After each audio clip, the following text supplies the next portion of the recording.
Oke ya. Oke, kalau kita berbicara negara ini terlahir, ada 4 teori atau 4 grand teori besar yang mengatakan negara ini lahir. Yang pertama adalah teori kontrak sosial. Teori yang kedua adalah teori ketuhanan. Teori yang ketiga adalah teori kekuatan, dan keempat adalah teori hukum alam. Kalau konteks teori hukum atau kontrak sosial, Anda semuanya yang ada di sini 50 orang mengatakan kita bersepakat membuat negara namanya negara kader ulama. Gitu ya, itu teori kontrak sosial. Maka konteksnya saat itu bagaimana proses untuk Anda melakukan transisi dalam konteks kepemimpinannya saat itu. Itu dalam konteks kontrak sosial, ada kesepakatan. Kesepakatan itulah yang disebut dengan kontrak sosial. Nah, ketika kita berbicara kaitan dengan ketuhanan, maka dalam konteks ini termasuk John Locke juga mengatakan bahwa rajalah sebagai wakil Tuhan. Maka dalam konteks-konteks tradisi konteks lama gitu ya, dalam konteks negara konservatif, maka yang namanya raja itu adalah sebagai representasi daripada Tuhan. Ini dalam konteks negara ini terbentuk. Yang kedua adalah berdasarkan kekuatan, dan ketiga adalah teori hukum alam atau naturally. Naturally ini kalau kita melihat bahwa orang kuat, siapa yang orang kuat dialah nanti yang akan menjadi seorang pemimpin di dalam satu tempat tersebut. Ini dalam konteks teori terbentuknya negara. Nah, dalam konteks pandangan Islam kita, sebetulnya kalau kita ingin mengatakan Imam Ghazali bahwa wal mulku atau wadinu wal mulku tau amani.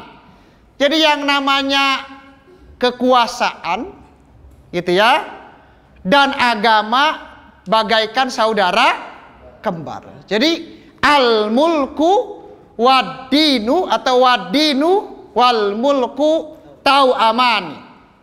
Fadinu aslun wasultanu harisun. Jadi kalau kita ingin mengatakan relasi antara agama dan negara ini begitu kuat. Memang pandangan itu banyak. Ganusi mengatakan misalkan bahwa agama dan negara harus dipisah atau tidak bisa dipisah. Konteks ekstrim itu yang begitu kuat gitu ya. Kemudian bergeser bagaimana juga afiliasinya kepada Ikhwanul Muslimin gitu ya. Bergeser ke sini, termasuk kita kemarin ketika Pilpres 2019 ramai isunya populisme dan politik identitas, termasuk bagaimana akan mendirikan NKRI bersyariah.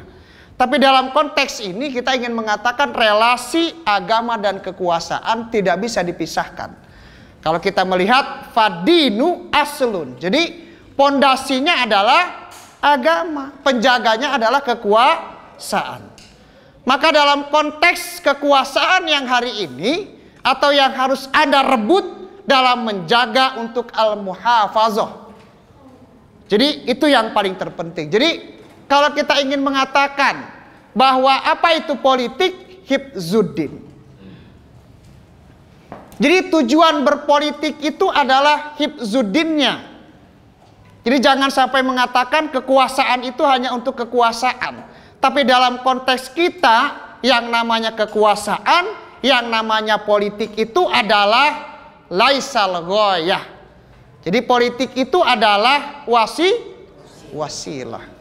Jadi asyasah laisatil ghoyah, bali siyasah hiyal wasilah. Jadi kalau kita ingin mengatakan berpolitik itu adalah wasilah, berpolitik itu bukan tujuan. Nah, relasi yang kuat tadi antara agama dan politik. Jadi coba kita lihat. Wa mala aslalahu pamahdumun wa mala harisalahu padaiun. Jadi ini sebetulnya esensi daripada politik itu. Jadi kita memaknai politik itu asyasah hiyal wasilah laisatil ghoyah. Gitu ya. Nah, saya ingin mengatakan kepada kawan-kawan, gimana Kang sebetulnya perpolitikan Bogor? Dulu 2012 saya melihat Bogor ini bagaikan benteng Takeshi yang begitu kuat. Saya itu termasuk orang kampungan lah. Lahir di Tejolaya, kemudian orang kampungan, bukan anak elit. bukan anak oligarki gitu ya, bukan bagian daripada oligarki politik dan ekonomi di Kabupaten Bogor, melihat kekuasaan atau kan jangankan itu, masuk KNPI aja sulit, benar nggak? Nggak tahu saya yang lain nih, kalau saya begitu. Kita mau masuk MUI aja saat itu kok susah kalau nggak lewat PKU. Masuk di organisasi di Kabupaten Bogor susah. Padahal bukan susah. Kesempatan kita, gaul kita yang kurang jauh. Saya sering mengatakan ke adik-adik yang ada di kampus-kampus. Kebetulan ya. Anak KMI lah, anak PMII, anak teman-teman Ansor, ya teman-teman di Muhammadiyah, teman-teman Sarekat Islam. Ya nggak tahu, saya mungkin lebih masuk ke mereka gitu, dengan mereka lebih cair lah, lebih sering ngobrol. Anda mungkin bisa cek lah, saya juga sering mengisi di PMII, ya sering ngisi juga di Muhammadiyah, ya sering ngisi juga di NU, ya di SI, ya di PUI gitu. Jadi di mana-mana. Dan saya sering berkawan dengan, bukan sering berkawan, ya memang akrab dengan teman-teman itu. Jadi saya melihat begini, teman-teman, saya bilang jangan sampai generasi-generasi yang nanti meneruskan estafet kepemimpinan di Kabupaten Bogor ini yang transaksional. Demo karena duit, bukan karena ingin berubah kebijakan. Jangan sampai begitu. Dia misalkan mengolah-ngolah berita ini itu segala macam menghantam hanya untuk 86. Hanya untuk transaksional duit. Nggak begitu. Tapi bagaimana perubahan yang signifikan yang harus dilakukan. Kontribusi yang konkret yang harus diberikan oleh kita terhadap Kabupaten Bogor ini. Ini saya kira yang paling penting gitu. Jadi harus dirubah tuh. Dalam konteks perpolitikan yang tadi ini, dalam konteks pasca reformasi yang saya kira juga menjadi PR kita. Yang kedua, budaya berorganisasi. Makanya coba Anda lihat. Di kita ini belum terlahir yang namanya pemimpin tingkat nasional terlahir dari Kabupaten Bogor. Saya challenge tuh, ada 3 minggu atau 4 minggu yang lalu, saya mengisi Stadium General, di mana di Pemuda Muhammadiyah saat itu, dengan seluruh ormas, bukan hanya ormas Islam, tapi OKP-OKP, dengan calon KNPI. Stadium General kebetulan sebagai keynote speaker, saya mengatakan begini kepada kawan-kawan di OKP-OKP. KNPI sudah lama berdiri, tapi tidak pernah ada satupun tokoh yang terlahir dari KNPI, atau dari pemuda Kabupaten Bogor di kancah nasional. Padahal deket loh kita. Tapi yang lahir dari Makassar, yang lahir dari wilayah timur, yang lahir dari Sulawesi, yang lahir dari Sumatera. Tapi dari Bogor nggak ada tuh, satupun menteri nggak ada kok. Sepakat nggak? Ada apa pertanyaannya? Apa karena tadi hanya tukang ngolah-ngolah 86 jadi aktivisnya selesai gitu kan? Ya. Atau hanya karena itu gitu. Karena apa? Tidak memiliki visi yang besar ke depan gitu. Oke, dalam politik pasti ada zigzag, ada kiri dan kanan, ada tekanan, ada turbulensi gitu ya.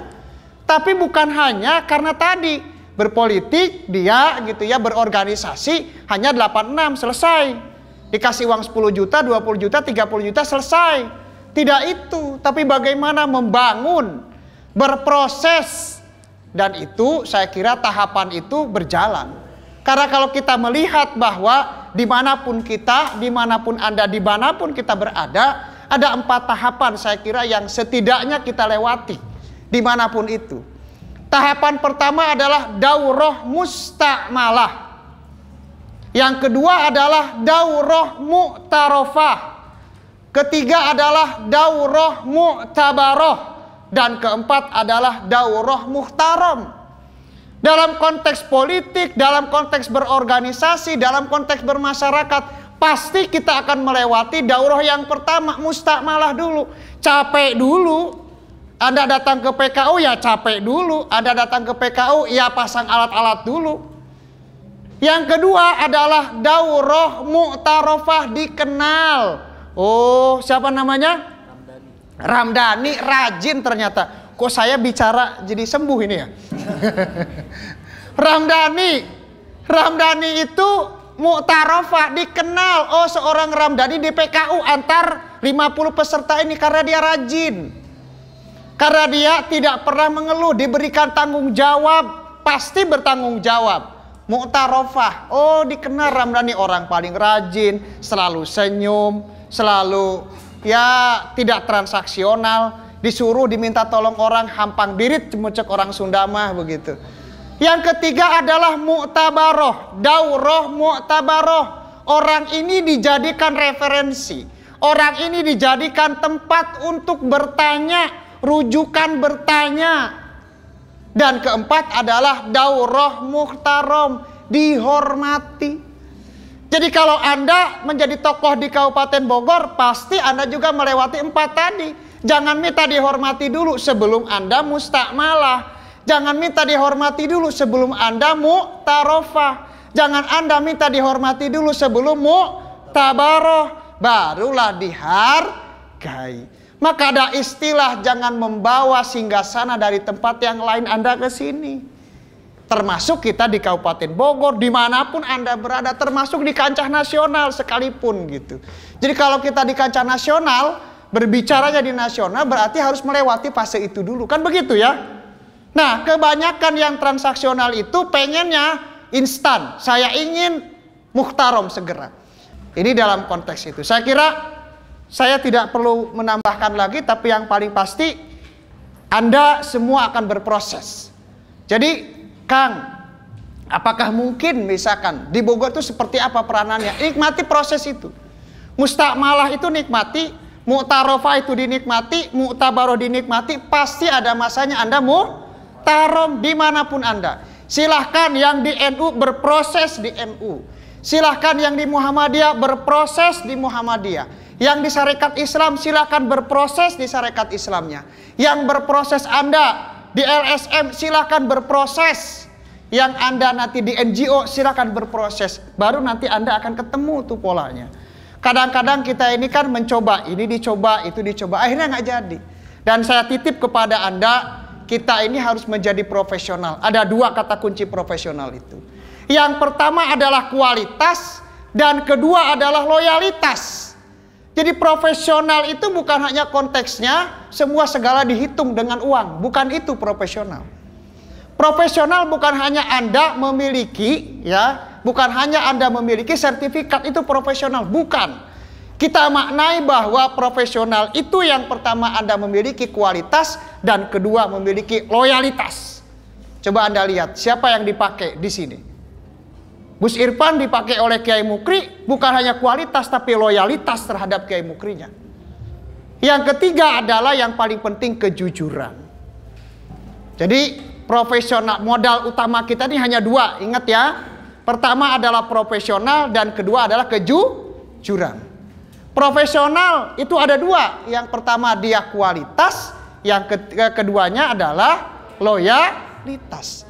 Saya nggak mungkin sama Kiai Mukri diberikan mandat dan amanat yang begitu kuat gitu ya, menjadi ketua bidang di tahun pertama di tahun 2015-2020 sebagai wakil sekretaris dan sekarang di ketua bidang. Nggak mungkin kalau tidak memiliki kualitas. Memiliki kualitas saja tidak cukup, tapi dengan loyalitas. Supaya loyalitas profesional dijaga betul, maka harus jujur. Itu yang paling penting. Gitu ya. Saya kira itu sebagai gambaran dan Anda harus hadir bukan hanya tadi tahu masalahnya saja tapi harus hadir menjadi membawa sebuah solusi.